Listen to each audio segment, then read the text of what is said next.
La existencia de los cines depende de que sigan teniendo ese factor novedoso, de que yo lo tengo antes que los demás. La vas a poder ver con posterioridad a que haya salido en el cine. ¿Por qué se pone primero en el cine? Porque si fuese al revés sería absurdo, nadie iría al cine. Entonces, es como que necesitan utilizar estratagemas para poder justificar su existencia. Porque si no juegan con el factor del tiempo, de que, hey, si vienes a mi infraestructura que tiene costes de luz, de mantenimiento, de limpieza, de operarios, de un montón de cosas, lo puedes ver antes. Pero si eso no existiese y simultáneamente lo podrías ver desde tu casa, ¿quién iría al cine? Ni chus. Pero claro, ¿por qué a ti te importa que lo tengan ellos antes? Porque han hecho publicidad previamente de que vamos a sacar una película y esta película es muy buena o se adapta a lo que nuestros clientes previamente querían. Entonces tú ves eso como algo que demandas, entonces juegan con nuestra incapacidad instintiva de descontar el tiempo de manera adecuada.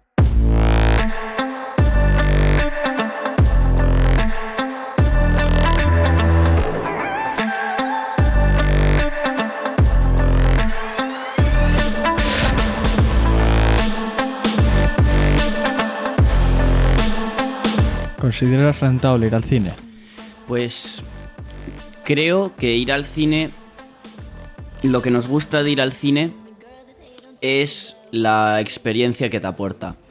No tanto el ver la película, porque tenemos más alternativas para ver la película. Lo que nos atrae de ir al cine es pues que hay más gente que en principio tiene unos gustos similares a los tuyos, o evitar comerte spoilers. Y hoy en día también hay que decir que cada entrada de cine es muy cara. Y es una forma de entretenimiento que quizás, por cómo está planteada hoy en día, no es la más adecuada para la gente joven. Porque la gente joven tiene bastante menos capacidad adquisitiva que una pareja de 40 años. A lo mejor veo el cine una alternativa más rentable para gente que ya tiene un trabajo estable con sus ahorros, porque bueno, también hay Día del Espectador, que es algo más barato, pero sigue siendo caro, casi 5 euros una entrada.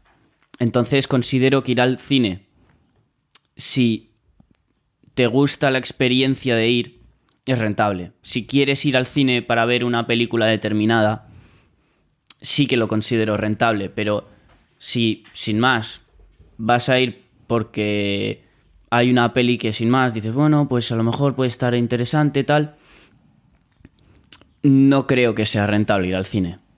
Hoy en día, por lo menos. Entonces, parte del valor que tiene el hecho de ir al cine es el ver la película, y luego, por otro lado, existe la experiencia de estar rodeado de gente de la novedad, ¿no? Porque eres capaz de verla antes. Sí. Entonces, ¿cuánto pagarías por verla antes que los demás o antes de lo que esperabas que podrías llegar a verla? Porque se sabe que tú desde tu casa con Netflix o yo qué sé, las películas piratas o de cualquier manera que exista para verlas de tu casa, la vas a poder ver con posterioridad a que haya salido en el cine. ¿Por qué se pone primero en el cine? Porque si fuese al revés sería absurdo, nadie iría al cine. Entonces, es como que necesitan utilizar estratagemas para poder justificar su existencia. Porque si no juegan con el factor del tiempo, de que, hey, si vienes a mi sitio, a mi infraestructura que tiene costes de luz, de mantenimiento, de limpieza, de operarios, de un montón de cosas, lo puedes ver antes. Pero si eso no existiese y simultáneamente lo podrías ver desde tu casa, ¿quién iría al cine?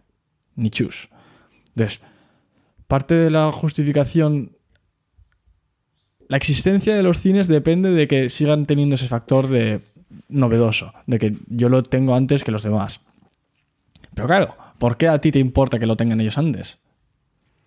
Porque han hecho publicidad previamente de que vamos a sacar una película y esta película es muy buena o se adapta a lo que nuestros clientes previamente querían.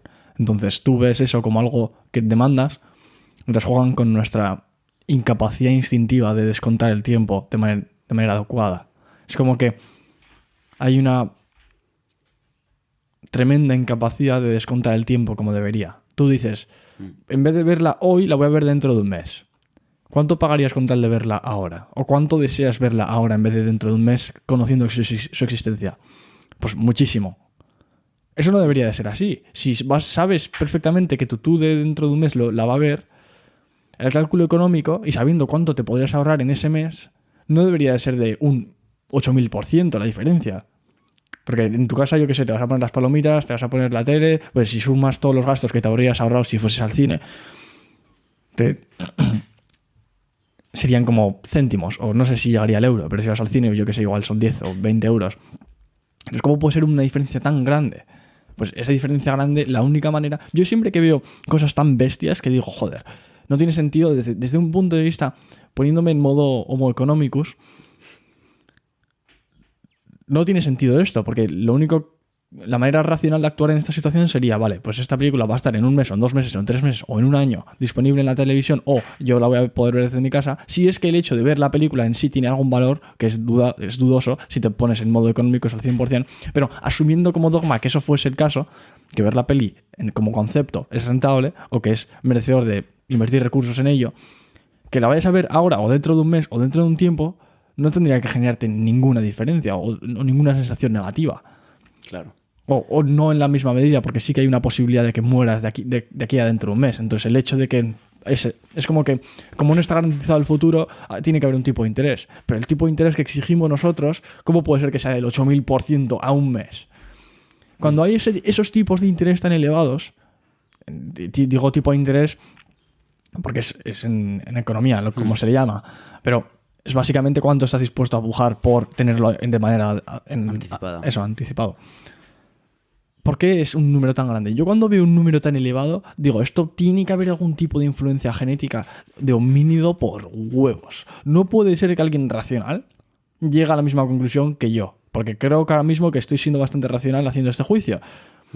Que puede que esté cometiendo errores lógicos perfectamente, pero el error lógico que ha cometido el mono al hacer el cálculo de que estoy mucho más dispuesto a ver esto un mes antes que dentro de un mes, que no es que la gente que vaya al cine sean monos, pero el hecho de que lo consideren tan rentables es un resquicio evolutivo.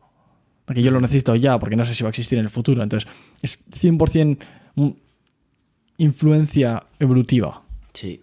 Y además, con la llegada del streaming, de las plataformas de streaming, se acentúa un montón eso, porque al final, ¿qué tenemos que esperar? ¿2 meses para que tener en Netflix una película que ha salido en el cine?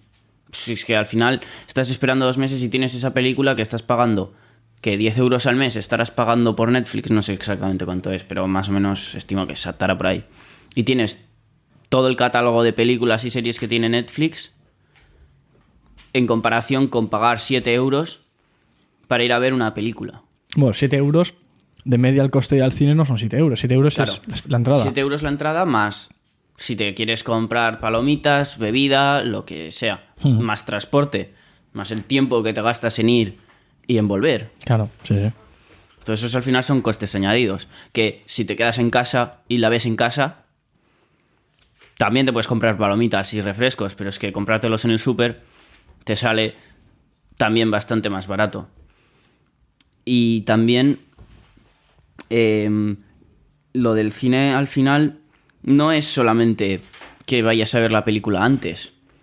La experiencia extra que te aporta es sentir como la pertenencia a un grupo. Que tú estás en el cine con más gente viendo una película porque os gusta. O sea, estás presuponiendo que la gente con la que estás en el cine, aunque no vayas a interactuar con ella, está por motivos similares a los tuyos. Te sientes como aceptado. Claro, hay una pertenencia al grupo, ¿no? Entonces, evolutivamente hemos llegado a la conclusión de que si formas parte del grupo numeroso, es muy difícil que estés equivocado. Claro. Es muy difícil que el grupo gordo de 100 personas vaya a colisionar contra un muro y a fallecer. No, en términos metafóricos, no literal. Me refiero a, pues yo que sé, ir a donde una manada de pumas y que acaben siendo acribillados o cualquier cosa podría ocurrir. Pero claro, ¿cómo va a desarrollar la evolución un mecanismo de defensa frente a la muerte de un grupo numeroso? No se ha dado. Se ha dado frente a frente a gente pequeña. Bueno, frente a grupos pequeños, perdona. Porque tú cuando te quedas solo en un grupo, el sentimiento de exclusión y enorme malestar psicológico proviene precisamente porque si eso no se hubiese tenido, el incentivo a seguir formando parte del grupo no hubiese existido en la misma medida. Ya. Entonces se ha demostrado que se ha sobrevivido haciendo eso. Entonces ahora cuando no, en vez de estar en tu casa viendo el cine, quieres ir al cine a ver la peli, si en vez de estar en tu casa viendo la peli, vas al cine a ver la peli, a mí se me ocurre que el único motivo que justifica esto es la pertenencia al grupo. Tú en tu casa estás solo y tú en el cine estás con gente. Entonces, ¿qué justifica eso? Otra vez, lo mismo.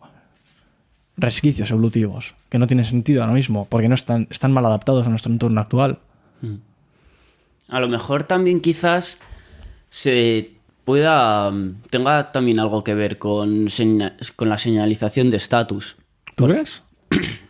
Es que, a ver, esto pues no lo sé, se me acaba de ocurrir en el fondo, pero no lo veo como algo que sea demasiado locura de pensar, porque al final estás pagando sustancialmente más por una experiencia ligeramente mejor. Porque al final el cine, sí es verdad que la pantalla del cine es mucho más grande que la que tienes en tu casa, el sonido del cine, si es un cine decente, va a ser también mejor que el que tienes en tu casa, pero no considero que las ventajas que tiene, hablando solo de la película, de cómo ves la película, son demasiado notorias, porque al final hoy en día las teles que tenemos en casa normalmente son teles que reproducen a una calidad muy buena, normalmente son relativamente grandes también, y si tienes un equipo de sonido medio decentillo, estás escuchando también de una calidad altísima. Entonces estás pagando muchísimo más por una experiencia algo mejor. Entonces a lo mejor también tiene algo que ver con lo de señalizar estatus. Sí, tiene sentido, pero claro, tener todo ese equipo en tu casa, si vas a ver muchas películas, igual por el coste unitario de película es menor, pero, por ejemplo, leer un libro, eso, no hay manera de mercantilizar eso. ¿Cómo vas a vender la experiencia de leer un libro? Vas a poner una pantalla grande, letras, y la gente lo va a leer. Eso no es vendible. Ya. Entonces, solo se hace marketing sobre aquello que es vendible, no sobre aquellos que te vaya a generar mayor beneficio a ti como persona. Entonces, hay un sesgo. Solo ves cosas o solo te tratan de vender cosas que ellos pueden sacar pasta con ello. No te venden aquello que te pueda aportar valor. Yeah. Aquí estoy asumiendo que leer el libro te aporta valor, pero yo qué sé. Y cualquier otra actividad en tu casa, meditar. Pues meditar te puede mejorar mucho a nivel psicológico. Pero ¿quién te va a vender eso? Hombre, igual Sam Harris con su Waking Up, la aplicación que tiene, pero que es relativamente barata y tampoco es necesario utilizarla. Pero a lo que me refiero es que no necesariamente ves anuncios sobre lo que te beneficia, sino sobre lo que genera beneficio a ellos. Sí. Entonces no te están comunicando lo que a ti te beneficia, sino lo que a ellos les beneficia. Entonces, si esto ocurre, a mí se me ocurre que seguir una tendencia que está mercantilizada o a la que se le ha hecho un marketing, te tendría que señalizar de, hey, habiendo todas las cosas que hay en el mundo, estás haciendo las cosas que generan beneficios a otras personas. ¿Cómo puede ser que se haya dado una casualidad tan grande, habiendo tantas otras cosas que hacer? Claro, pero es que tener un equipo de sonido decente no es solamente para ver películas. O sea, le puedes dar un montón de usos a ese equipo de sonido. Si quieres aprender a tocar un instrumento, lo conectas ahí. Bueno, para aprender justo no, pero cuando ya sabes tocar, lo conectas ahí y puedes escuchar lo que tocas. Puedes, en plan, yo qué sé, tío, enseñarle a tu hijo o a tu padre lo que tocas. Puedes comprarte álbumes y escucharlos. Claro, al final estos son cosas pues que a mí me gustan, porque todo el mundo de la música me flipa. Pero un equipo de sonido decente te sirve para mucho más que para ver películas. Entonces ya estás justificando su existencia con más cosas que te benefician. Es como que la única manera que tienes de aportarme valor no es con ver las películas con mayor calidad, sino con ya hay otras cosas que lo justifican. Vale, sí, puede ser, pero aún así, la inversión... O sea, yo qué sé, digamos que vas a utilizar ese equipo de sonido por 2.000 horas, 5.000 horas. Es que me da igual el número en específico. Digamos el número arbitrariamente grande que sea, es que me es igual. Divides entre la hora que vas a ver la peli y te sale un precio. Es mucho menor que ir a ver la peli, estoy de acuerdo, pero has tenido que ser capaz de dividirlo entre todas esas miles de horas o todas esas horas que lo vas a utilizar hipotéticamente, como para rentabilizar esa hora. Entonces dependes de una infraestructura. O sea, bueno, una infraestructura no, como una serie, como un denominador entre el que dividirlo grande como para que justifique la rentabilidad de verlo en ese momento. Y si no lo vas a tener, como por ejemplo sería en mi caso, todavía me pones un equipo de sonido ultra pepino, pues igual escucho algo de música y tal, pero no lo conseguiría rentabilizar como para que la hora sea menor a lo que, yo qué sé, lo que fuese que justificaría eso versus la alternativa. Es que hay muchos factores. Aquí no se puede hacer un análisis binario de esto es rentable o no es rentable. Es como que depende de otros factores, que esos factores también dependen de otros factores y de tus gustos dependerían. Entonces, yo creo que el cine al final o los espectáculos están muy alineados con lo que es el arte, ¿no? Tienen mucho que ver con el arte. Entonces, el arte como tal, ¿qué es? ¿Cómo se define el arte? Pues aquello que genera, dando la definición más amplia posible, a mí se me ocurre que podríamos decir que es aquello que genera una experiencia positiva, una experiencia subjetiva positiva en aquel que experimenta eso. No tiene por qué ser positiva. ¿Pero cómo va a ser negativa? El arte como tal. ¿Cómo no vas a considerar bello un cuadro? ¿Para qué? Para estar dispuesto a pujar por él. A ver, claro, si estás dispuesto a pujar por él, bueno, a ver, puedes también pujar por él porque piensas que en el futuro va a tener más valor, pero sí, si pujas por él en sí, entiendo que es porque te parece bello, pero el arte como tal no te tiene por qué parecer bella. Y al final eso es muy subjetivo, o sea, lo que para mí no es un arte que no me gusta, haya otro que sí le gusta. Claro, pero aquí tendremos que definir lo que es belleza. Claro, es que yo no considero que todo el arte sea bello. Bueno, bello no, pero porque no somos capaces de definirlo, sino... Bueno, igual tu definición de belleza sería distinta a la mía, pero sin meternos en cuestiones de belleza, únicamente la sensación positiva, subjetiva que vas a experimentar, eso tiene que existir como para que estés dispuesto a pujar por algo. O sea, Sí. Si vas a pujar por ello, sí. O si vas a pagar por ello, sí. Pero ¿cómo no pagarías por ello? Si no estás pagando con dinero, estás pagando con tiempo. Entonces, algo, de alguna manera tienes que estar pagando. Bueno, y cuando pagas con dinero también pagas con tiempo, ¿no? Pero, por ejemplo, tú puedes ir a ver una película o una exposición y puedes salir diciendo vaya puta mierda de exposición o vaya puta mierda de película. Pero porque ha sido una mala inversión. Pero la expectativa no era distinta. Vale, sí, eso es otra cosa. Sí. En eso estoy de acuerdo contigo. Que la expectativa, cuando vas a ver cualquier forma de arte, sí que esperas que te guste.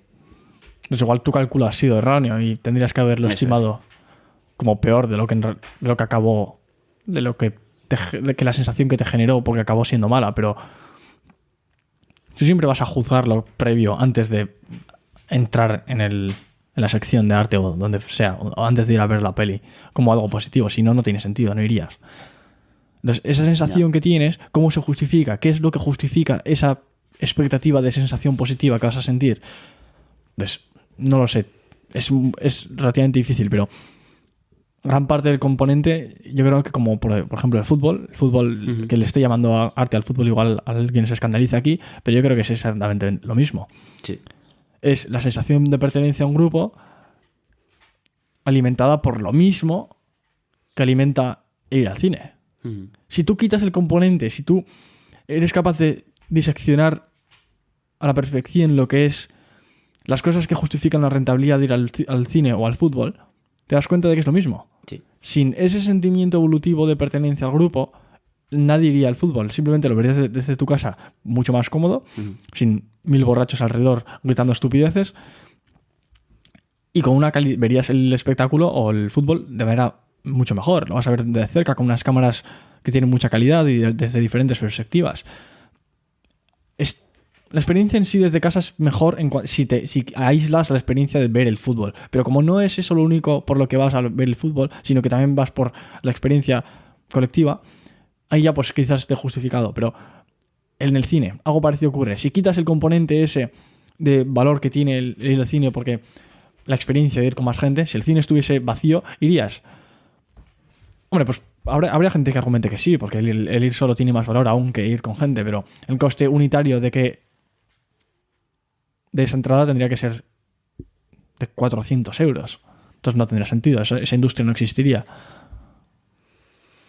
Sí, y al final, con todas las formas de arte, es lo mismo. Al final, o sea, la justificación es la misma, porque es que me da igual que sea, o sea, ir a un concierto, ir al cine, ir a un estadio de fútbol, ir al circo. Puedes ver alternativas o lo mismo, pero en casa. O sea, tienes plataformas de streaming, tienes plataformas como YouTube, en las que si tú buscas, yo qué sé, un circense muy bueno en YouTube, seguramente lo vayas a encontrar tan bueno como el del circo al que vas a ir a ver en persona, o incluso mejor. Sí, probablemente bastante mejor. Y lo tienes en casa, no te tienes que mover, no estás gastando recursos. Estás gastando, ¿qué? Pues internet. Un poco, bastante menos recursos. Eso es, bastante menos, no estás gastando nada de recursos, pero eso.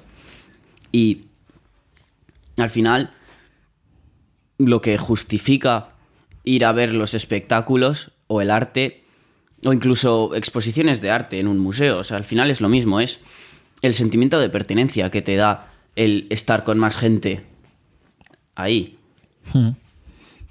Y luego también está lo que has comentado antes de la señalización del estatus, ¿no? Lo que la cola del pavo real señaliza es que he sido capaz de sobrevivir a pesar de tener esta cola tan pesada y de haber dedicado tantos recursos a construirla. Fíjate qué buen proveedor de recursos tengo que ser, o de cuántos recursos tengo que disponer como para poder permitirme este lujo. Al final es un lujo, es muy llamativo, los depredadores van a ir a por ti, pesa mucho y no tiene ningún sentido evolutivo. ¿Por qué? Porque no es únicamente la selección natural lo que existe, también está la selección sexual. Entonces, esto sería el equivalente al que se gasta muchísimo dinero en un Rolex o en algo que señaliza estatus. Estás perjudicando tu selección natural para mejorar tu selección sexual. Es como que te perjudicas a nivel individual para mejorar tus posibilidades de pasar a la siguiente generación, de que tus genes pasen a la siguiente generación, o de ser aceptado en tu entorno social por, yo qué sé, porque se considera como valioso la gente. Yo no estaría tan seguro de que sea por el entorno sexual tanto, yo diría que es más por la aceptación social que te da. Vale, sí, claro. El tener un Rolex, el tener incluso un iPhone. Pero en última instancia, a tus genes les da igual que seas aceptado socialmente. Bueno, no, si depende de tu supervivencia de ello. Pero tus genes lo que quieren es sobrevivir. ¿Cómo se sobrevive? O bien tú maximizando tus posibilidades de sobrevivir, o bien dejando descendencia. Entonces, gran parte de todas las cosas que hacen los humanos están dictadas por lo que maximiza las posibilidades de procrear. Sí, sin duda. Entonces, ¿qué sería de nosotros sin eso? Pues todo sería muy distinto. Muy diferente, sí, sin duda. Y ver el calibre de lo que nos influye eso, aunque no se admita, porque sigue existiendo el resquicio evolutivo, bueno, que no es un resquicio, es mucha parte de lo que genera nuestros sentimientos, pero la influencia evolutiva que hay del deseo de generar la mejor percepción posible en el sexo opuesto es tan gordo que si no fuese por eso, nadie saldría de farra. Si no fuese por eso, no se iría al cine. Es que habría muchísimas cosas que sean distintas. Igual nosotros, al ser una especie más compleja, eso no se da en la misma medida, porque también hay otros factores como la aceptación social para que tú como individuo sobrevivas. Pero en el pavo real no creo que tengan estructuras sociales muy complejas que requieran de hacer unos ritos como para ser aceptado en la sociedad, sino que simplemente buscas a la pava y le tratas de dejar lo más loca posible con tu cola súper espectacular y muy colorida y ya está, ya has dejado descendencia. Entonces tus genes te están influenciando. Entonces, es que si fuésemos capaces de ver el calibre de la influencia que tienen nuestros genes sobre nosotros y qué poca decisión tenemos sobre nuestras acciones, yo creo que eso llevaría a mucha más humildad y a decir, hostia, pues igual todo lo que he hecho en el pasado no ha sido influenciado por mí en sí, sino por mis genes. Pero habría que definir qué es tú y qué son y sobre qué partes tienen influencia los genes, que tampoco soy capaz de definir precisamente en qué partes tiene influencia y en qué no, porque no conozco el genoma ni la interacción entre los genes. Nadie lo hace actualmente, pero si se supiese la relación que tiene cada uno de los genomas de las partes del genoma en nuestra actitud, yo creo que eso llevaría muchísima más humildad y decir, pues igual no soy yo el que está tomando estas decisiones. Sí, sí, sin ningún tipo de duda. Al final, es que hacemos una gran parte de las cosas que hacemos lo justificamos como diciendo, sí, hago esto por esto, tal, tal y tal, pero es que al final son excusas. Es que al final... En última instancia lo que se busca es estatus y señalización de... Sí. Estatus, vamos. Uh-huh. Y Habría... todos, o sea, no es que hay algunos, a lo mejor hay algunos que más que otros, pero... O sea, es que no puedes luchar contra eso, es que es una batalla que jamás vas a ganar. Así es como luchar contra la física. Eso es. No, estás construido. Cada parte de ti está construida por tus genes. ¿Cómo ibas a ser capaz tú de ir en contra de lo que te ha construido? Es que es imposible. Es que eso es, puedes tirar una pelota muy arriba, pero es que la gravedad la va a tirar para abajo al final. No se puede, eso es imposible. Había un capítulo muy gracioso, graciosísimo, de Futurama, en el que generaban unas simulaciones de humano 100% realistas del género opuesto o del género que tú consideres atractivo con las características físicas que tú consideras como atractivas. Y le vendían esto como producto, de que vamos a simular lo que a ti te agrade a nivel de pareja. Y la parodia de ese capítulo era que la humanidad decaía y que nadie hacía más cosas, nadie seguía investigando, nadie iba a trabajar, nadie hacía nada. Porque como ya habían conseguido la aceptación del género opuesto, ya nadie hacía nada. Porque en última instancia el objetivo del humano era espeluznar al sexo opuesto. Entonces, una vez tienes ya eso garantizado, porque tienes al robot que va a estar contigo siempre, la gente pasaba el resto de su existencia enrollándose con el robot y no hacían nada más en su existencia. Y todo el mundo cesaba en sus carreras profesionales, nadie hacía nada más, los supermercados se desabastecían, todo el mundo lo único que hacía era estar en sus casas enrollándose con el robot y la especie humana en esa parodia, pues no sé si se extinguía, pero sí que decaía muchísimo. Y es como que esto es narrado por una periodista de televisión y dice, pues la especie humana no fue capaz de sobrevivir a esto porque se ha demostrado que lo único que se buscaba en última instancia era dar la mejor sensación posible al sexo opuesto. Y como esto ya no era necesario, ya nadie hace nada. Pues es que no te digo que es 100% real, pero es muy real. Sí, pero sí. Es un tema muy interesante, ¿eh? O sea... Ahí se podrían sacar cosas muy guays. Si haces como que es una inteligencia artificial, tal, o sea, ahí te puedes sacar muy buenos temas para una peli o incluso para una serie. Me parece interesante, la verdad. Y sí, la verdad es que sí. O sea, muchísimas de las cosas que hacemos es para señalizar estatus.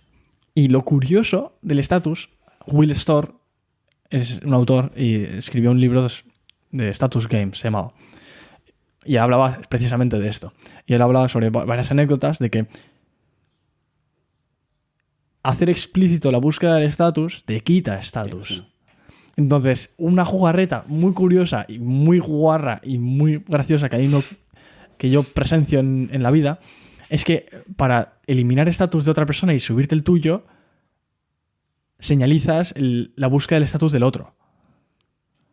Es espectacular. O sea, tú dices, hey, tú, lo que estás haciendo es tratar de quedar bien. Y así quedas tú bien y el otro mal. Ya, pero es que él te puede decir que tú le estás diciendo eso porque quieres quedar bien también. Ya, pero entonces te diría que te calles porque no es viable el entorno social en el que estás como para tener una conversación con ese nivel de complejidad. O sea, imagínate que estás rodeado de 8 personas. Él te hace ese comentario. Y tú lo complejizas un poco más. Y haces un metaanálisis. Antes de enfrentar esa información más compleja, la mayoría de las veces la gente simplemente dice cállate o... Ah, sí, en plan, que se podría escalar infinitamente. Claro, sí, sí. No, y el otro te podría responder lo mismo. Sí, sí. Entonces, a no ser que se llegue a esa conclusión de que esto es infinito, que normalmente no se llega porque las conversaciones que se tienen colectivamente suelen ser bastante simples, nunca se va a determinar que los dos estamos jugando con las mismas cartas y que tenemos el mismo objetivo. Ya. y que admitirlo es lo único que es cierto y que sería ser sinceros con nuestra naturaleza, pero nadie lo admite, porque admitirlo es como contraproducente a la propia naturaleza, y es muy curioso como el decir que otro está jugando al mismo juego que tú estás jugando le hace perder en el juego y te hace a ti ganar. Pero claro, los jueces, los que están juzgando eso, el entorno social en el que estás, no se da cuenta de que tú también lo estás jugando. Es como que es implícito, pero no es explícito. Porque si se hace explícito, como lo estoy haciendo ahora mismo, ya no se gana estatus del hecho de mencionar que el otro está intentando hacerlo. Eso es. Ya no eres capaz de decir tú eres un inútil porque lo único que buscas es estatus. Y el que lo diga, hey, ¿tú qué has hecho en algún momento en tu vida que no buscas eso en última instancia? Vamos a hacer una lista de las cosas que has hecho en tu vida y cuál de ellas no ha sido eso en última instancia. Es que sí me parece que echar en cara eso no tiene demasiado sentido. O sea, sí entiendo el concepto que quieres decir, que es como que tú estás, yo qué sé, hay un tío que se acaba de comprar un móvil nuevo y está en plan, tú es la polla, no sé qué, mira la cámara que tiene, no sé qué, y le dices, tú, es que esto lo has hecho para aparentar, no sé, para el estatus. Y te va a decir, bueno, no, de hecho seguramente te diga que no, te diga porque, yo qué sé, tío, porque tiene una cámara muy guay, quiero sacar unas fotos de no sé qué, seguramente te lo justifique, porque es lo que intentamos hacer siempre, justificar nuestros impulsos más irracionales, ¿no? Tal cual, tal cual. Daniel Kahneman escribió un libro que se llama Thinking Fast and Slow, como que de dos teorías, dos métodos de pensar, que es como que el método 1 y método 2, ¿no? Pues el método 1 es muy instintivo y el método 2 es como súper racional. Que no están diferenciados al 100%, no hay una frontera clara, pero una de las conclusiones a las que llega con su libro, que es en la recopilación de su investigación de 40 años, es que tomamos decisiones instintivamente y luego las justificamos racionalmente. Y eso pasa un puto huevo. Tú te compras el móvil para dártelas de guay y porque tu instinto es satisfecho, estás satisfecho instintivamente por haber hecho eso, porque sientes que vas a ser el puto amo y vas a ser el rey del mambo con tu nuevo móvil.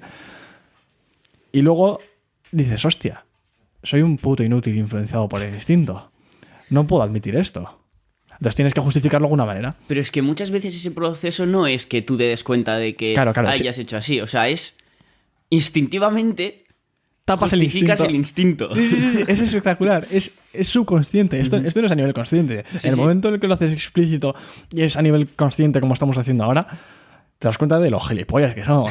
O sea, que somos marionetas de nuestros genes. O sea, la capacidad que tenemos de modificarlos es lo único. Bueno, por ahora no se tiene mucha capacidad y hay muchísima reticencia a la modificación genética de las personas, sobre todo por los religiosos. Es un tema muy interesante que se podría tocar. Pero si fuésemos capaces de modificarlos para maximizar nuestro objetivo como personas, o sea, tú como persona, ¿qué es lo que buscas maximizar? Vamos a hacer unos genes que maximicen eso. Y no buscar la aceptación social ni ninguna otra cosa que el deseo de la grasa o del azúcar o de la sal. No tiene sentido. Yeah. Pero evolutivamente sí que tiene sentido. Ahora no. Entonces, adaptar nuestra genética, modificándola nosotros a nuestro entorno actual, es lo que maximizaría nuestros objetivos. Pero no, seguimos siendo víctimas de nuestros genes.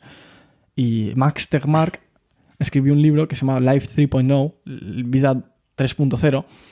Era un libro sobre cómo el humano podía lidiar con una inteligencia artificial. Cómo iba a ser la coexistencia de la inteligencia artificial con el humano. Y básicamente el punto principal del libro es que vida 1.0 es cuando toda la información es pasada genéticamente. Vida 2.0, que es lo que tenemos nosotros ahora, bueno, quizás 2.1 porque somos capaces también somos medio cyborgs con tecnología, alguien tenemos marcapasos y tal, sí. Pero 2.0 es cuando bastante parte de la información que pasa de generación a generación no es genética, sino con memes. No memes de coña, sino que las ideas pasan a la siguiente generación. Yo no tengo ni puta idea. Yo no he sido yo el que ha inventado este idioma. Ya. No he sido yo el que ha inventado nada. Yo lo he pillado de otra gente y lo estoy utilizando. Entonces, ¿gracias a qué es eso? ¿Tú crees que eso los perros lo tienen? Los perros no tienen eso. El 100% de la información que tienen es heredada. Todas las actuaciones que toman ellos es por sus genes. Nosotros, gran parte de las actuaciones que tenemos es por parte de genes y parte memes, parte conocimiento cultural. Y el Life 3.0, la vida 3.0, empezaría cuando fuésemos capaces de modificar nuestros genes como para que el 100% de nosotros sea deliberadamente hecho por nosotros. No solamente los memes, la cultura, sino que también nuestra genética. Entonces, en el momento en el que modifiquemos eso y seamos capaces de adaptar a la perfección, según nuestros gustos, nuestra genética, y seamos capaces de eliminar estas ineficiencias genéticas para maximizar nuestro objetivo, el que sea que sea, seremos una sociedad o una especie 3.0 a la que no creo que se llegue en el corto plazo, pero es una bonita idea que contemplar. Uh-huh. Yo con lo de la modificación de genes no sé muy bien cómo posicionarme, porque si vamos a poner que quitamos cierto gen, es que me da igual cuál, yo qué sé, el gusto por el azúcar. Es que no es un gen, es una interacción de miles de genes. Entonces, es que es muy jodido. Es que es un campo que en plan está tan lejos de lo que entiendo yo que... Es que me parece muy complejo hablar de esto, pero es como que si quitas parte de la genética es que yo creo que no se va a saber hasta todo el extent, me sale, todo el campo que abarca ese gen, digamos. O sea, puedes intentar hacer algo para cambiar una cosa y a lo mejor cambias esa cosa y cambias otras 4 cosas más. Entonces me parece algo muy complejo y... Claro, pero no te voy a decir poco ético, pero es que si tú vas a modificar los genes, no te puedes modificar los tuyos propios.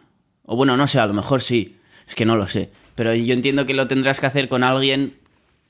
que no ha dado su consentimiento. Eso es. Pero habría que definir qué es el consentimiento y qué es tú y qué es él. No somos capaces de hacer esa definición, entonces hasta que seamos capaces de definirlo... Bueno, pero independientemente de la definición, estoy de acuerdo, no ha dado su consentimiento, pero lo que tú estabas haciendo referencia es a una modificación puntual de una cosa para hacer la prueba de error para ver qué funciona y qué no. Pero ¿qué no es eso? O sea, la selección natural es eso.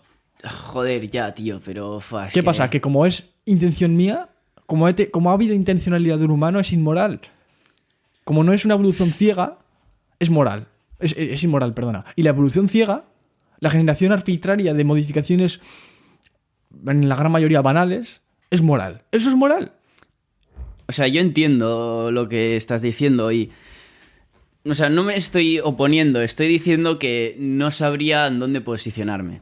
Vale, pero yo te digo, yo frente a tu escepticismo digo, lo que existe, que es la selección natural, ¿acaso eso es moral? Como para juzgar lo mío como inmoral, si es que fuésemos a juzgarlo como inmoral. No, pero es que tampoco es inmoral, es lo que es. Y es que no... Bueno, yo podría decir eso una vez hecho. Yo una vez he hecho la modificación genética, he generado un hijo, tengo un hijo con 250 de coeficiente intelectual. Eso ya es.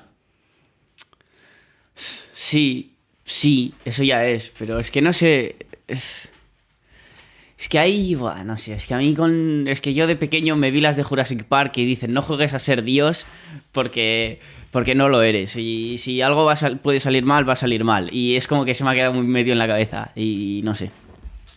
No me gusta ese rollo de modificar cosas, no sé. Que sí, tiene sentido, porque si vamos a modificar algo que ha sido generado durante miles de millones de años, bueno, no miles de millones, pero decenas de millones de años, ¿vamos a ser nosotros ahora los listos que vamos a ser capaces de llegar a una conclusión, a una versión de eso mejor? Cuando millones de años de selección natural han llevado a algo que funciona.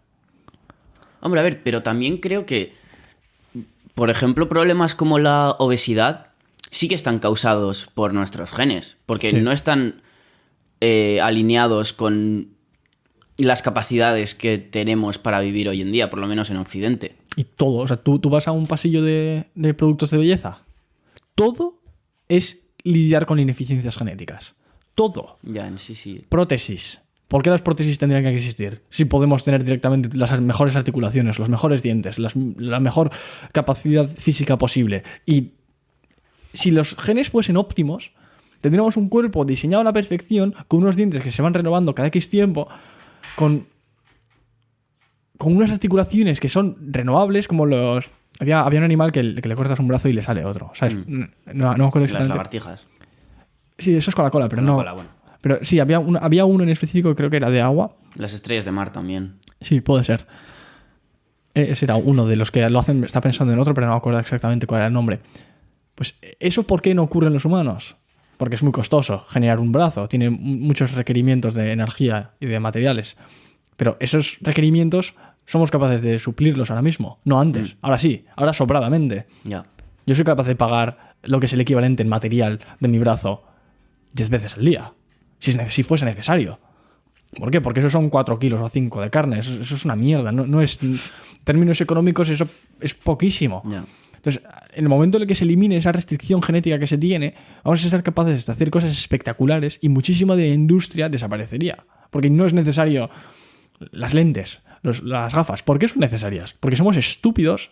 Bueno, no estúpidos nosotros, sino que nuestros genes son defectuosos.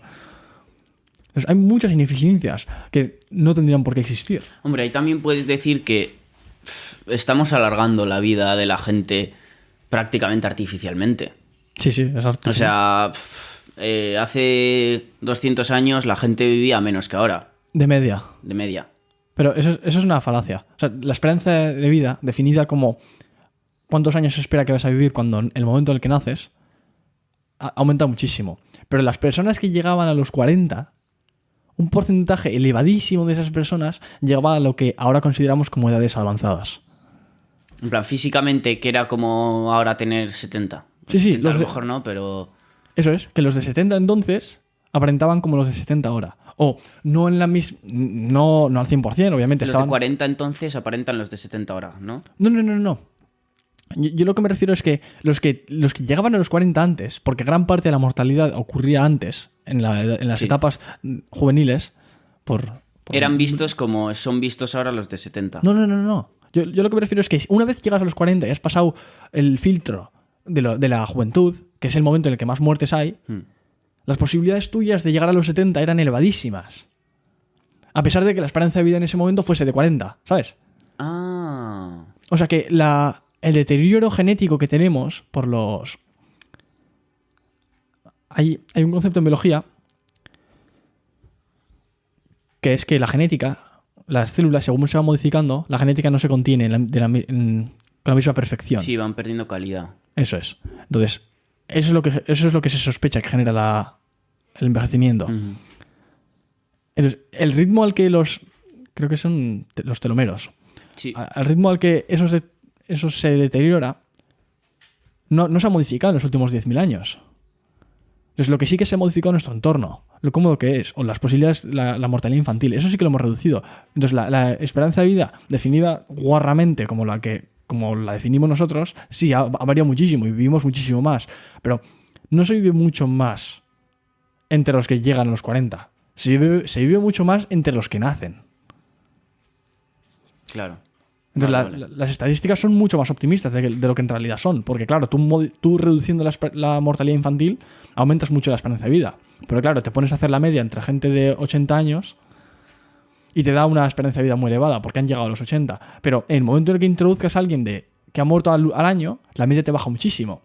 Entonces, en Occidente, que ahora mismo todo el mundo tiene una edad muy avanzada y que casi nadie muere joven, es muy fácil tener una esperanza de vida muy larga. Ya. Pero es muy difícil tenerla en África, por ejemplo, cuando hay una mortalidad infantil grande, o cada vez menor, pero...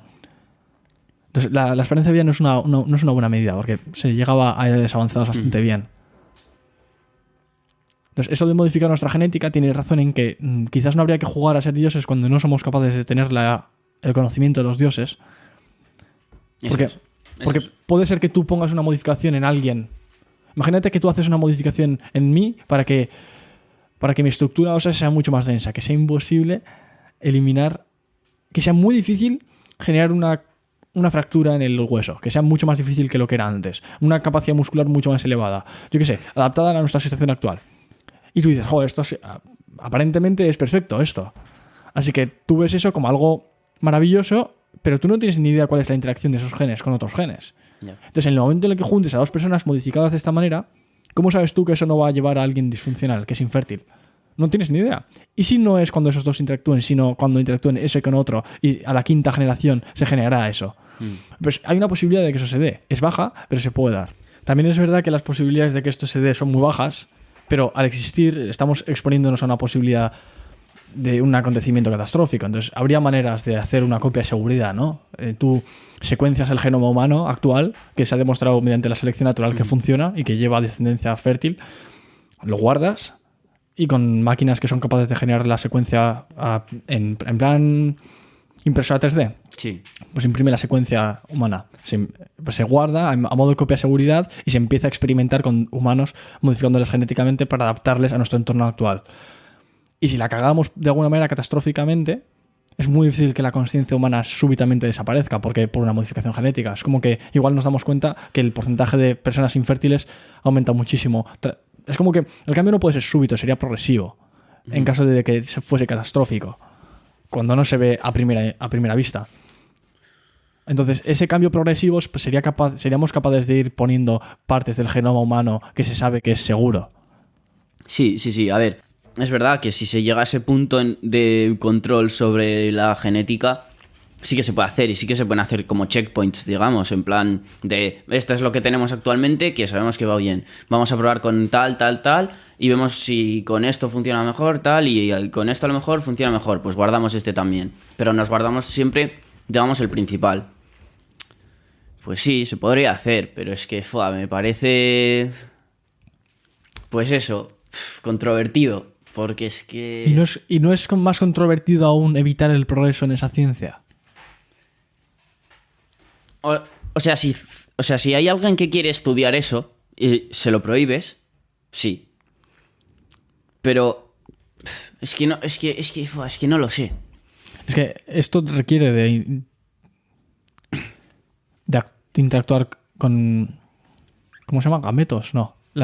Embriones. Los embriones. Es necesario interactuar, destruir embriones humanos para poder continuar el progreso con esta ciencia. Mira, por ejemplo, claro, con el aborto literalmente matan al embrión, ¿no? Cuando abortas. Bueno, eso es.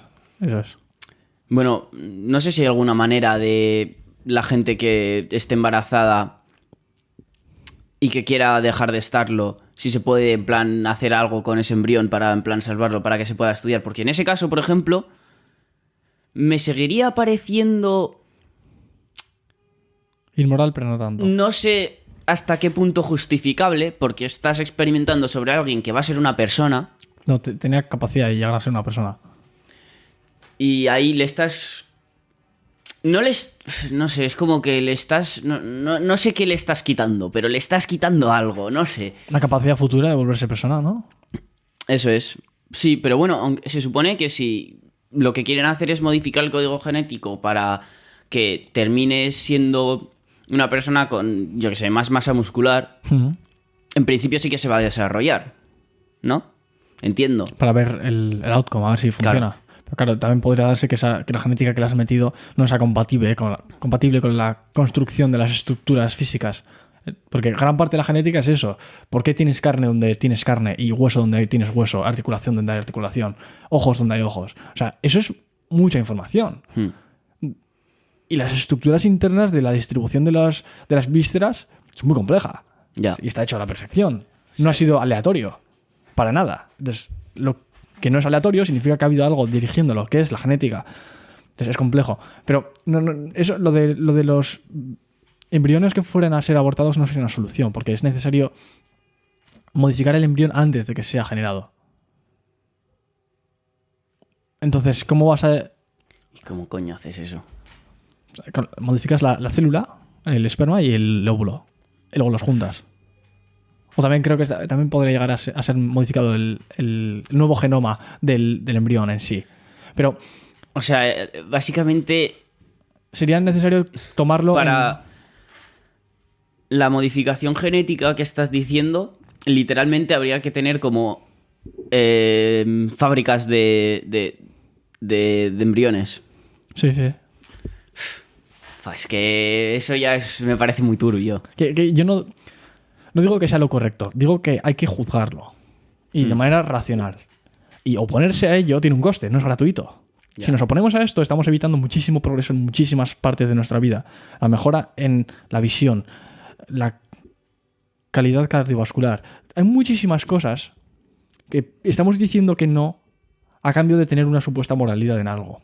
Entonces, esa moralidad que estamos generando por ese lado, ¿de verdad es suficientemente relevante como para justificar esto? Esa es mi pregunta. Yo no tengo respuesta, sí que me inclino hacia el lado de no, de decir, oye, pues vamos a experimentar. Pero estoy abierto a que se me convenza de lo contrario, de que matar embriones no es moral. Entonces habría que evitarlo a toda costa. Pero claro, también es verdad que todo es un embrión, visto de determinada manera. Cada vez que tú te rascas el brazo y estás desprendiendo muchísimas miles de células, con el avance genético que hemos llegado ahora con la ciencia, somos capaces de modificar cada célula de tu cuerpo, independientemente de cuál sea, mientras que esté viva, y convertirla en un potencial humano. Hostia, pues eso me parece una puta locura. Lo es. Entonces, cada vez que te estás rascando el brazo, ¿estás generando un homicidio o qué? Ya. El dilema este al final creo que es el mismo que el que hicieron los nazis con la experimentación humana que hicieron, que supuso unos avances en medicina increíbles. Y que, hombre, hoy en día yo entiendo que la mayoría de gente estará de acuerdo con que esos avances es beneficial usarlos. Sí. Que a lo mejor el hecho de que se hiciese no es correcto, Pero ya que están, pero como ya está hecho, se usan. se usa. Entonces, pensándolo fríamente, a lo mejor hoy en día no estaría bien hacerlo, lo de la experimentación genética, pero en el caso de que se haga, dentro de 100 años se va a utilizar ese conocimiento. Ya, es como que... Porque va a ser beneficioso para la... A priori, antes de que ocurra, podemos oponernos a ello, porque lo consideramos como no rentable.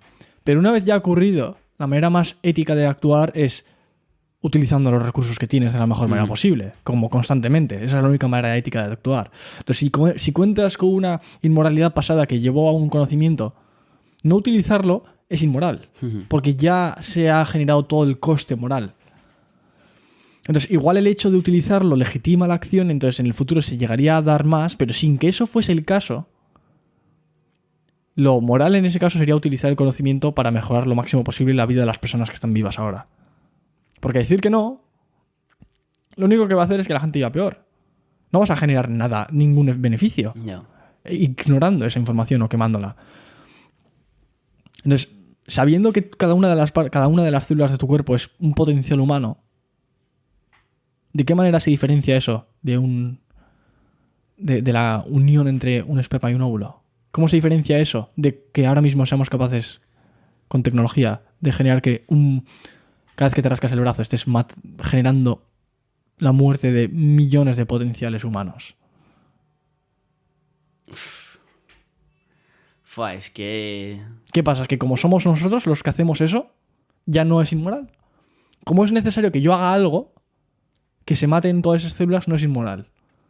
Pero como no es necesario que yo haga nada en la inseminación del óvulo, ahí ya no hay es una inmoralidad enorme. Claro, pero es que la cosa es que la inseminación del óvulo esa puedes no hacerla. Y no hacerla a lo mejor implica también no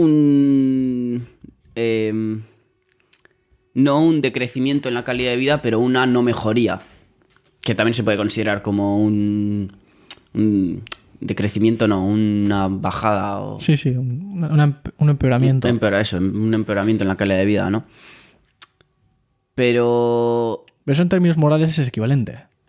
Pero es que al final tú si te tienes que rascar el brazo, bueno, rascar el brazo a lo mejor te lo puedes evitar, pero quiero decir, si tengo que ir de mi casa a donde estudio o a donde trabajo, me voy a mover y se me van a caer pelos y se me van a caer trozos de piel. Sí, hay friccionamiento constante de tu ropa con tu cuerpo. Y eso al final no lo puedo evitar. Pero el inseminar, no sé. Hombre, es que al final si te pones a juzgarlo fríamente, pues sí, es exactamente lo mismo, ¿no? Si puedo sacar un ser humano con todas las células vivas de mi cuerpo Claro, mi comentario iba a que la frontera en la que ha puesto la gente conservadora, de que es el punto en el que la célula ha sido inseminada, no tiene ningún sentido. ¿Por qué es ese punto? Porque es el momento en el que se genera potencial de humano. Antes lo era, ahora ya no lo es.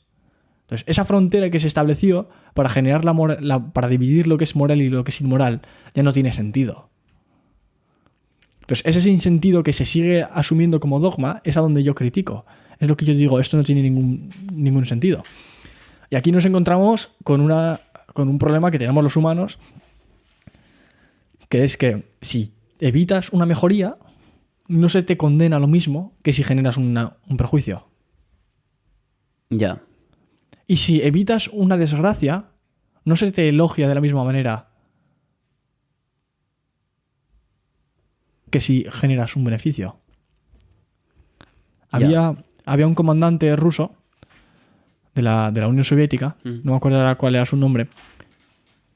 Estaban en un submarino, había 50 grados de temperatura, se estaban quedando sin oxígeno, varios de los tripulantes se habían quedado sin consciencia.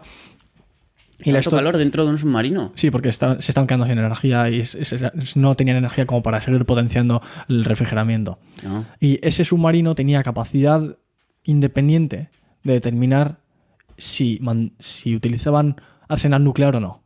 Tenían misiles nucleares. Y esto era durante la Guerra Fría. Creo que eran no me acuerdo exactamente qué año era, pero 1960 podía ser. No me acuerdo el año. No me acuerdo el año concreto. La cosa era que este comandante requería de su aceptación y la de otros dos comandantes. Esto era en el Pacífico, cerca de Cuba, el conflicto de los misiles. Sí. Pues los otros dos dijeron que sí, y este se dijo que no. Lo que pasó era que varios submarinos estadounidenses se dieron cuenta de la presencia de estos submarinos de la Unión Soviética y les empezaron a mandar misiles a cada lado. Reventaron una a la derecha, reventaron otra a la izquierda. Reventaron una a la derecha, izquierda. Entonces, eso es una señal de no te quiero reventar. Quiero que vayas para arriba y no quiero acabar con tu vida. Quiero que negociemos y que gestionemos esto de una manera cívica.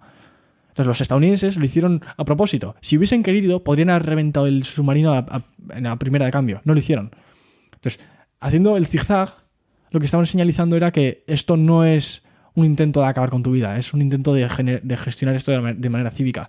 Entonces, si en ese momento todos los tres comandantes hubiesen pensado que eso era un intento de acabar con su vida, podrían haber usado su arsenal nuclear. No había comunicación entre Moscú y esos submarinos. Entonces, lo que ocurría era que tenían capacidad de decisión propia, ¿no? Podían decidir si utilizarlo o no.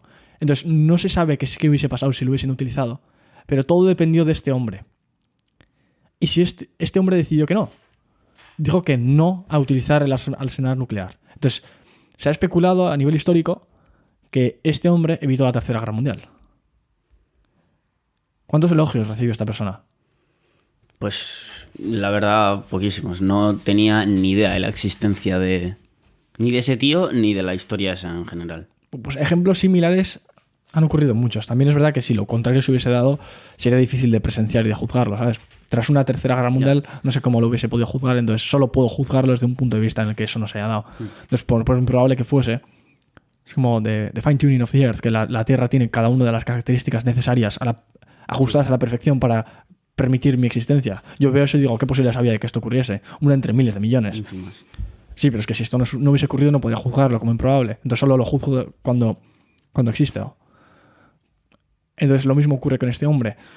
No se le elogia de la misma manera que se le hubiese condenado si hubiese sido el responsable de la Tercera Guerra Mundial. Ya, es que al final es que es eso, o sea, es muy difícil de juzgar algo que no ha pasado o que has evitado que pase.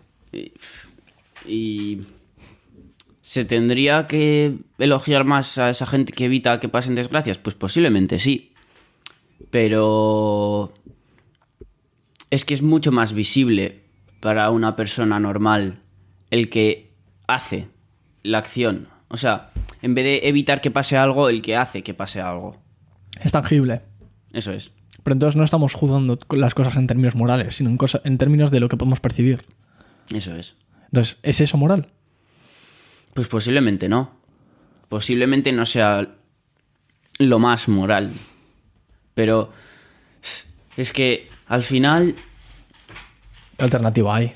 Es que eso es, o sea, si te pones a juzgar cosas que podrían haber pasado, no terminas. Porque si te pones a pensar todo lo que podría haber pasado que no ha pasado, es que tienes ahí... Infinito. Eso es. Claro, sí es verdad que el mundo se podría haber acabado de infinitas maneras, pero esto es similar al pensamiento de si es esto una simulación o no. El método científico no puede llegar a una conclusión con esto. O sea, eso no es ciencia. No digo que no sea cierto o no. No es ciencia. No está dictado. No se puede gestionar con el método científico. ¿Por qué? Porque no hay manera de hacer prueba y error y determinar si la tesis es correcta. Hay una observación y en la observación no se puede determinar si es correcta o falsa.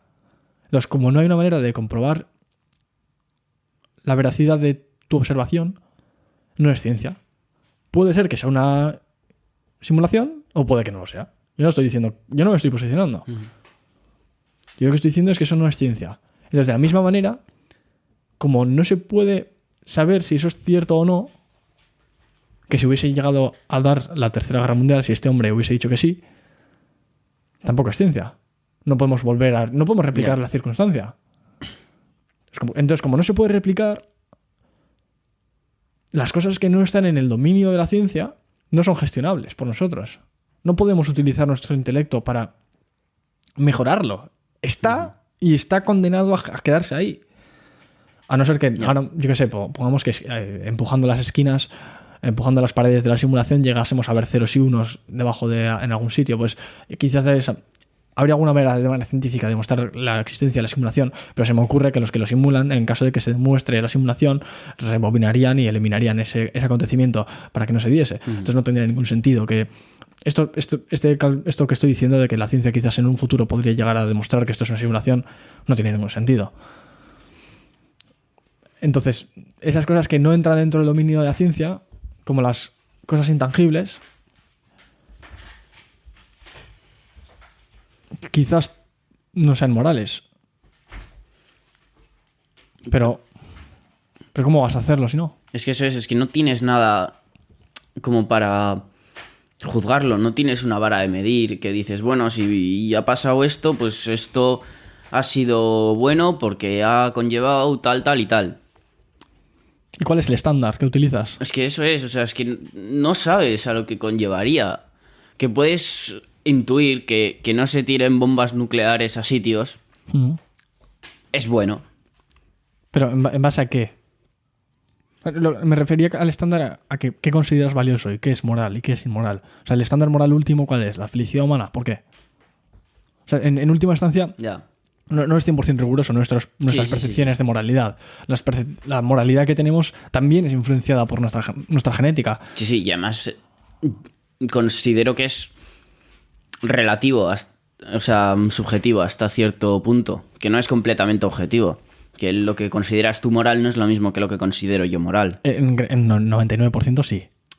Que sí, que tiene unas bases que sí que es lo mismo. No causar sufrimiento a los demás es moral, pero no me refiero a relativo entre...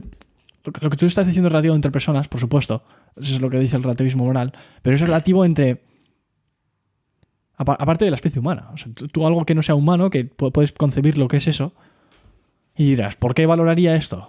No tiene ningún sentido. No tiene sentido que valoremos estas cosas que consideramos como morales. Sí, en última instancia vamos a maximizar otra cosa, que era lo que buscábamos. Entonces, gran parte de lo que consideramos como bien o mal viene de nuestra predisposición genética a considerar las cosas como deseables o no. Ah, sí. Y como tú y yo compartimos el 99,999 no sé cuántos nueves de nuestra genética, que mis juicios morales estén tan influenciados por mi genética me hace pensar que eso no es moral en sí. Eso es simplemente lo que es. Entonces, gran parte de los comités éticos no están describiendo lo que es moral, sino lo que es. Entonces, tus predisposiciones genéticas te llevan a pensar que esto es lo bueno. Sí, pero en realidad, ¿qué sería, aparte de la predisposición genética, un estándar moral correcto? Ya, es que al final... Es que no puedes separar lo que es... cómo piensa una persona, la persona Que bueno, que habría que definir lo que es la persona y tal, que sí, pero bueno. ¿Cómo piensa una persona la persona y su predisposición genética? Es que al final va todo junto. Y la moralidad de una persona se basa en su genética, y como la genética de todos los seres humanos es prácticamente igual, Sí, sí. nuestra moralidad se basa en lo mismo. O sea, tenemos las mismas bases todos. Y puede que no sea objetivamente lo más ético o lo más moral, pero es eso, es lo que es. O sea, es lo que... O sea, es que no se puede cambiar eso. Entonces, estaríamos aquí justificando la falacia naturalista. Entonces, la falacia naturalista lo que dice es que no podemos confundir lo que es con lo que es moral, con lo que debe ser. Aquí hemos llegado a la conclusión de que lo que es lo único que podemos utilizar como estándar moral. O lo que estamos utilizando como estándar moral. Sí. Porque cualquier otra cosa te llevaría al nihilismo. Ya. Entonces, si no vamos a acabar en el nihilismo porque es inviable, no tiene capacidad de reproducción, ese pensamiento es inviable a nivel evolutivo. Porque la persona que lo piense no se va a reproducir o va a morir, entonces no tiene sentido. Entonces, ¿estaríamos justificando la falacia naturalista? Entonces no es una falacia. Es simplemente un concepto correcto de que lo que es tiene que ser. Por el hecho de ser. Sin ningún justificante previo. Es el hecho de ser justifica que sea. No sé si tiene que ser así o es así, pero lo que sí sé es que luchar contra lo que es, contra nuestra predisposición genética, no tiene sentido. Y esto ya lo habíamos dicho al principio del podcast, que tienes unas bases prácticamente escritas ya de antemano y que luchar contra eso es inútil. Con tu genética actual, pero puedes cambiarla. O tú quizás no, pero la de tus hijos sí que se pueden cambiar. Vale, sí. Sí, y ahí a lo mejor las cosas podrían cambiar. Lo que pasa es eso, pues lo que hemos estado hablando, que es... ¿Hasta qué punto es moral? ¿Hasta qué punto Y claro, no es? y si... Es que es una movida que lo flipas en el fondo, ¿eh? Porque claro, si cambias la predisposición genética, como nuestra moralidad está basada en esa predisposición genética, es posible que la moralidad también cambie.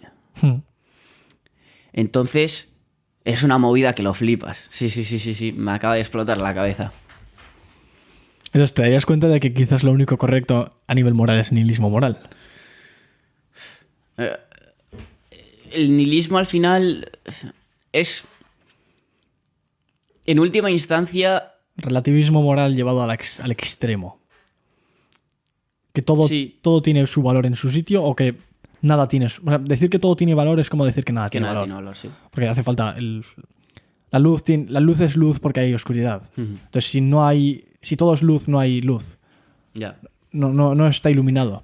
Entonces, algo parecido ocurre aquí. Si todo es relativo, si todo es valioso en su aspecto, nada es valioso. Entonces, llevado al extremo, el relativismo moral es lo mismo que el nihilismo. Pues sí, en el fondo sí. Es como el yin y el yang, ¿no? Entonces, sin nuestra predisposición a generar estándar moral, a generar el estándar moral que tenemos ahora mismo, no habría ningún estándar moral que sería el correcto. ¿Por qué te decantarías por uno y no por otro? Pudiéndolo modificar. Ya, es que si lo puedes modificar, es que ahí entran en juego tantísimos factores. Bueno, tampoco son tantos, pero es que lo que estamos diciendo aquí, si llega al punto en el que nos pueden cambiar la genética a nosotros mismos y nos la cambian, podremos escuchar esto y decir, tú, no tenía ningún tipo de sentido lo que estamos diciendo. Sí. Bueno, teniendo en cuenta con lo que disponían, sí. Claro, tú conoces cuál es mi estructura cerebral. Claro. El kilo y pico de materia gris que tengo, que es una mierda. Y los escasos recursos intelectuales que he tenido en mi entorno como para poder desarrollar las ideas que tengo yo en comparación con los que se podrían llegar a disponer en el futuro. Claro. Y te das cuenta de que mis conclusiones ahora mismo no son implausibles. Es simplemente a lo que pude llegar. Eso es. Entonces, ¿cómo vas a juzgar algo previo como absolutamente estúpido? ¿Qué es la estupidez? si no es la conclusión de una circunstancia. Entonces no hay estupidez como tal, es simplemente el resultado de una situación, que puede ser menos brillante que el resultado de una situación más próspera, por supuesto. Pero si a alguien le llamas estúpido, le estás llamando estúpido porque es el resultado de su entorno, pero no es el resultado de su libre albedrío. Entonces aquí ya entraríamos en el libre albedrío. Y si existe. Si existe. Que es un tema que también podemos hacer un podcast bastante interesante. Entonces, volviendo al tema principal, que hemos hablado de una tangente muy densa como es la genética. Joder, sí.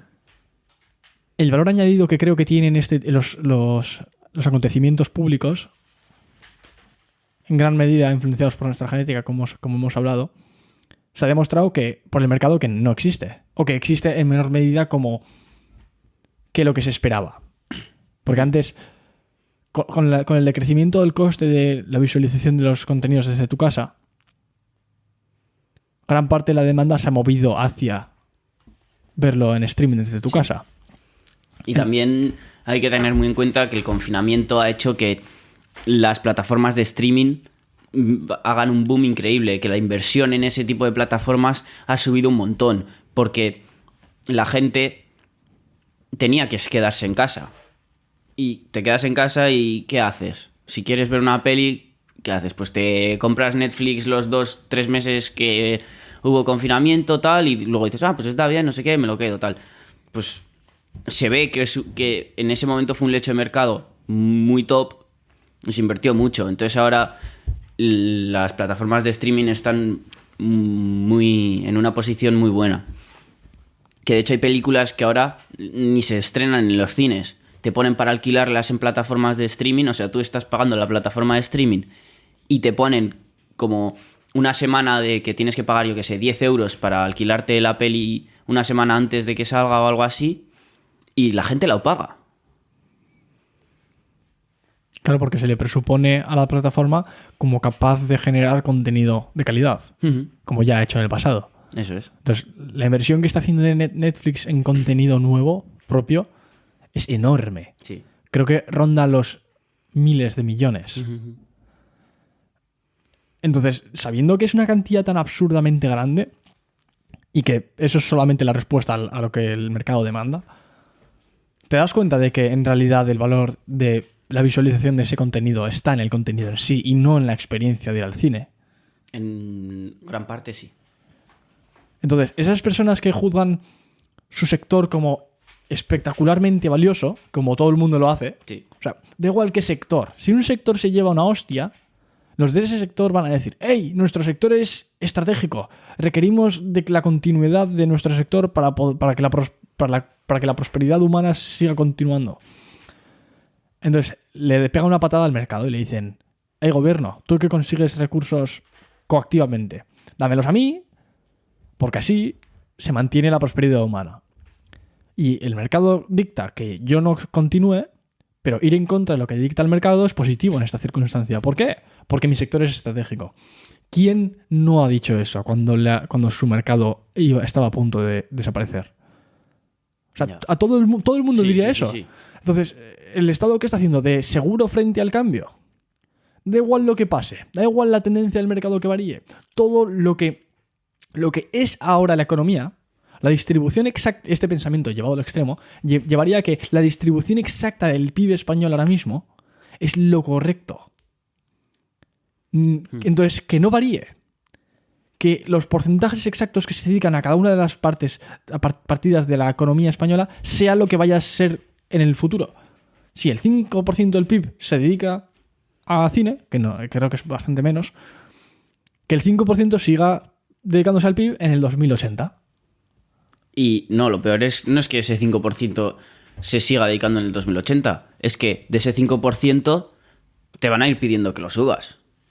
Ah, bueno, claro. Y todo el mundo va a querer que suba. Claro. Entonces, eso es, aparte de que ya es insostenible de por sí, porque el mercado dicta otra cosa, encima que vas a querer que aumente. Entonces eso ya es una completa... Es majara eso. Sí. No tiene ningún sentido. Entonces, ¿cómo se ha llegado a la conclusión de que el 5% del PIB tiene que ser dedicado a cine? Mediante la fluctuación del mercado previa.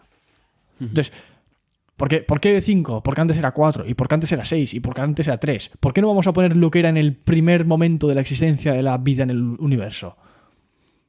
Ahí no había PIB, ahí no había ni un puto euro de producción de valor. Ya.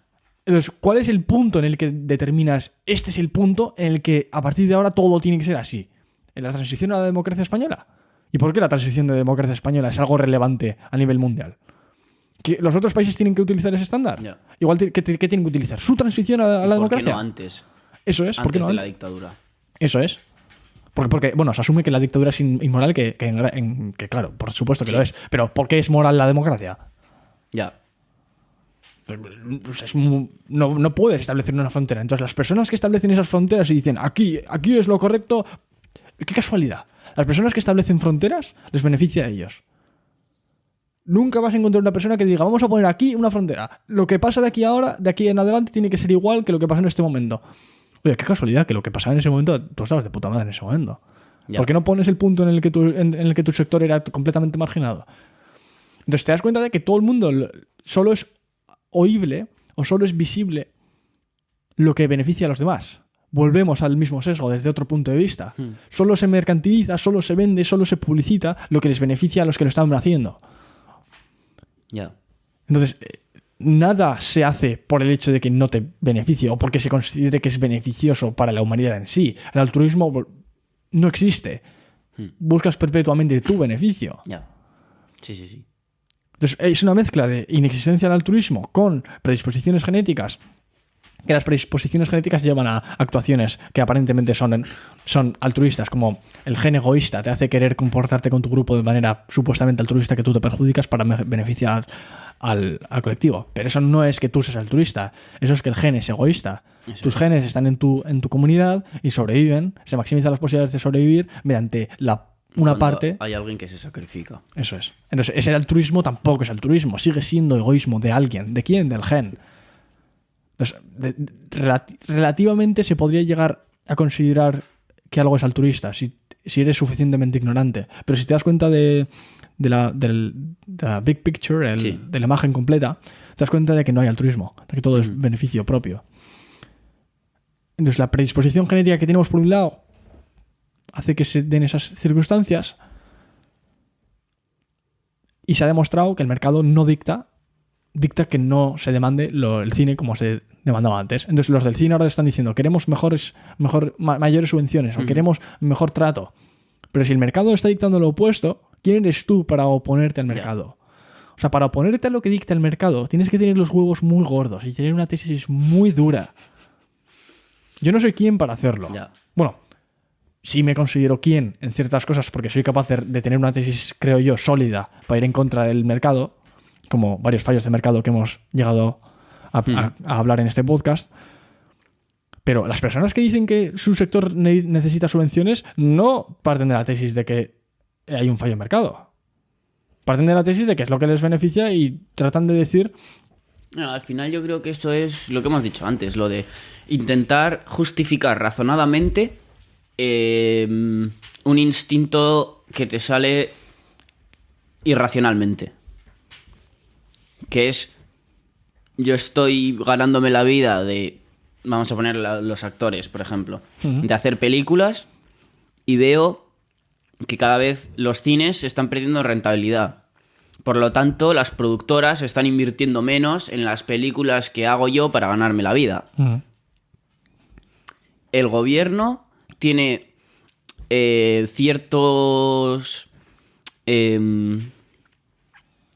cierta cantidad de dinero para invertir en cosas sobre el país.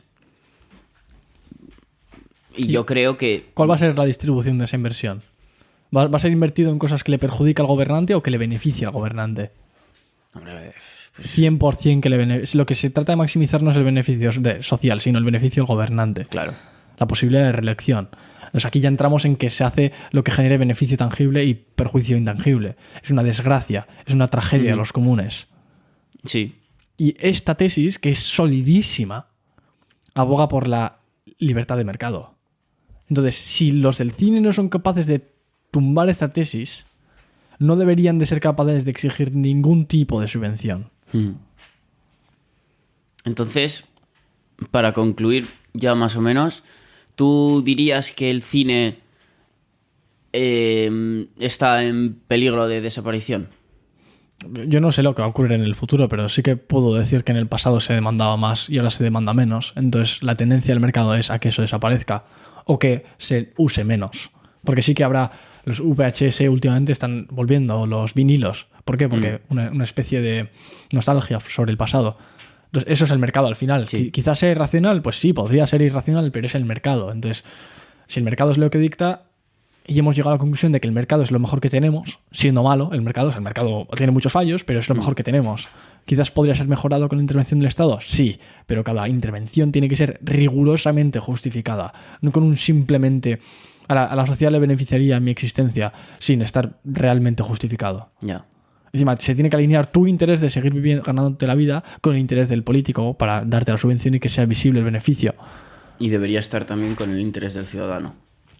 Eso es. Bueno, el interés del que está pagando, que es el contribuyente. Eso es, el contribuyente. Porque como el contribuyente es un ente abstracto e intangible, el coste que se le genere a él no te percatas prácticamente. Sí. Y si te percatas del mazo festival de cine que ocurre en tu ciudad. Ujú.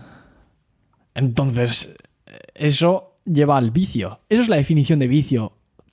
Tal Sí. cual. Tú no ves el coste, sí ves el beneficio. Pero ves los beneficios. La siguiente dosis te es aparentemente rentable, aunque no sea rentable. Ya. Y se perpetúa una acción que es negativa. ¿Cómo se evita eso? Con el mercado. El mercado es el que evita esto. Sí. Yo creo que los cines, como has dicho tú, van a haber menos. O sea, cada vez va a haber menos cines que sean dentro del propio cine más grandes. Y que cada vez van a ser como más espectaculares. En plan, que van a ir metiendo más cosas. Porque para ver la película, la ves en casa. Tienes que ofrecer algo que no tengas en tu Eso es. casa. Tienes, o sea, a lo mejor el cine como tal sí que deja de existir, pero va a haber algo que lo suplante. No sé si algo más complejo, pero algo diferente.